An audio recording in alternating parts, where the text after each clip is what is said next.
Upon the Isle of Patmos, a man was cast one day. As he was left alone to die, he began to pray. The Holy Ghost fell on him, the Spirit he came down. When he began to rhyme up Kings, he saw the Revelator's name was Jacques. Talk about Jacques. Jacques the Revelator, he saw Jerusalem coming down. Yes, it was Jacques. Jacques the Ça fait Revelator. longtemps que vous n'êtes pas venu. Est-ce que vous êtes bien occupé ces temps-ci? Ouais, c'est la fin de session. Vous n'êtes pas étudiant toujours? Je suis anthropologue de formation à l'université. Je suis rattaché au département d'études religieuses. Jacques the Revelator, he saw Jerusalem coming down. Talk about Jacques. Jacques the Revelator, and when he looked around, he saw feet like frost, eyes like fire, heard a great voice saying, "Come up high." He was Jacques the Revelator. He wrote about the city of God. Vous enseignez la théologie?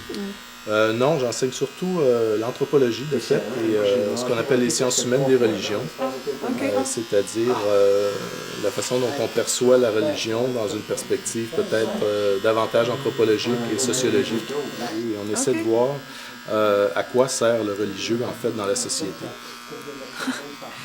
Est-ce qu'il y a une raison? Est-ce que ça sert à quelque chose? Ben, ça peut servir à beaucoup de choses. Pour les individus, ça peut d'abord servir à répondre à des questionnements très personnels. Oui. Mais pour la société, évidemment, ça peut... en fait, par exemple, la façon dont j'aborde mes études du religieux, c'est vraiment au niveau identitaire, c'est-à-dire comment la religion peut servir de marqueur identitaire pour un groupe religieux, pour un groupe social, par exemple. Mes recherches portent particulièrement sur les populations autochtones. OK. Ah, Et ce qu'on remarque, en fait, c'est que la religion joue effectivement un rôle identitaire très important de nos jours pour les communautés autochtones. Notre Oui. religion ou la leur? Euh, Parce que la nôtre, on leur a imposé pas rien qu'à peu près, quand même. La leur, qui est à certains égards un mélange des deux, en fait. Les conditions de vie ont été tellement difficiles dans les années 60 et 70. À cause de la religion, notamment? Oui, l'imposition à bien des égards de la religion chrétienne, mais je dirais aussi de toute une série de facteurs économiques et sociaux qui ont fait que les Autochtones se sont retrouvés confinés dans des réserves, des tout petits territoires. Et la prise en main est devenue très difficile parce qu'on manquait des leviers économiques pour développer notre propre autonomie comme communauté autochtone. Monsieur, j'entends parler un petit peu des Amérindiens. Est-ce que vous pensez que les langues amérindiennes vont survivre au 21e siècle? Je suis assez optimiste pour celles qu'on retrouve au Québec.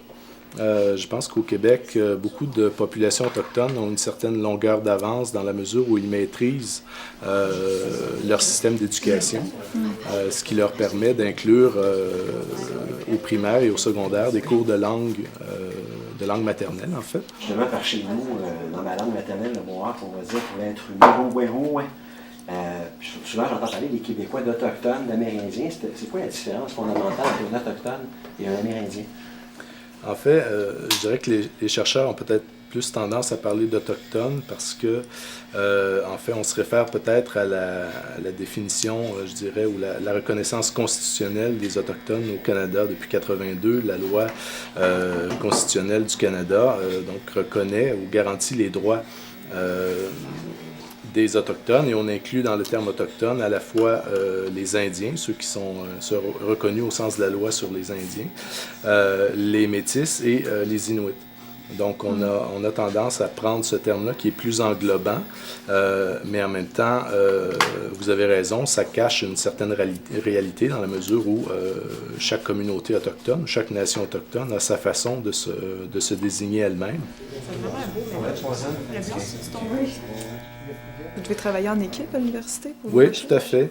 Il y a quelques années, avec des collègues de d'autres facultés. Oui. Je pense à des collègues en droit, en sciences politiques, en théologie.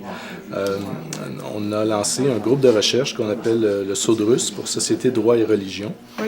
Et l'intérêt de ce groupe de recherche, c'est d'étudier les rapports qui peuvent exister entre le système de droit canadien et la diversité religieuse au Canada. C'est-à-dire comment un influence l'autre et vice-versa. Vous étiez en avance sur la commission Bouchard-Taylor, si je comprends bien. Un petit peu, oui. Avez-vous travaillé là-dedans? On a préparé des mémoires pour la commission, OK. mais c'est certain qu'on a suivi les travaux de très près parce que pour nous, c'était une belle opportunité de voir comment la population en général abordait cette réalité de la diversité culturelle. Je pense que l'exercice de la commission était quand même très important parce que la diversité culturelle et religieuse, c'est quand même quelque chose qui est de plus en plus présent au Québec. Et je pense que ça a été une bonne opportunité pour sensibiliser l'ensemble de la population à cette réalité-là.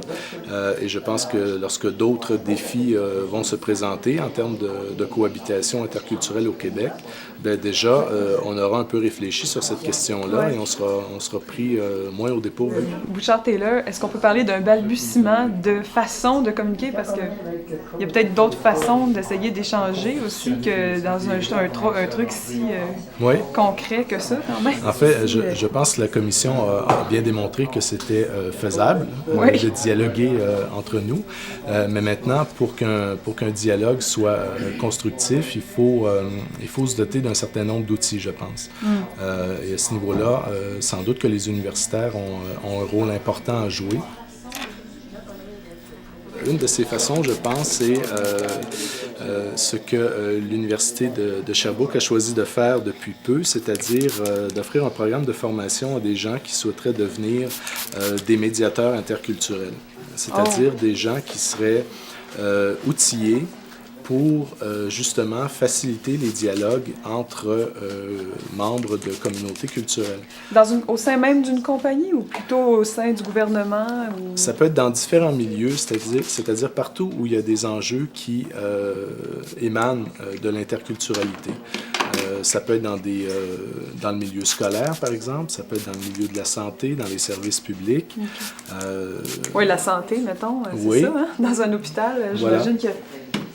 Et cette intervention-là du médiateur peut se faire à la fois dans une perspective de prévention, c'est-à-dire que je prends l'exemple d'une école, par exemple, qui verrait le nombre d'étudiants d'origine ou de parents immigrants augmenter, pourrait choisir de mettre en place tout de suite des structures d'accueil et des projets d'intégration qui faciliteraient justement l'arrivée et l'intégration des enfants qui arriveraient à l'école avant que des conflits puissent survenir. Donc, de former des gens qui seraient en mesure de faciliter le dialogue, d'établir des ponts entre les communautés culturelles, je pense que ça peut être un acquis très important pour la société québécoise. Ça vous tente pas de faire des recherches sur la vie conjugale?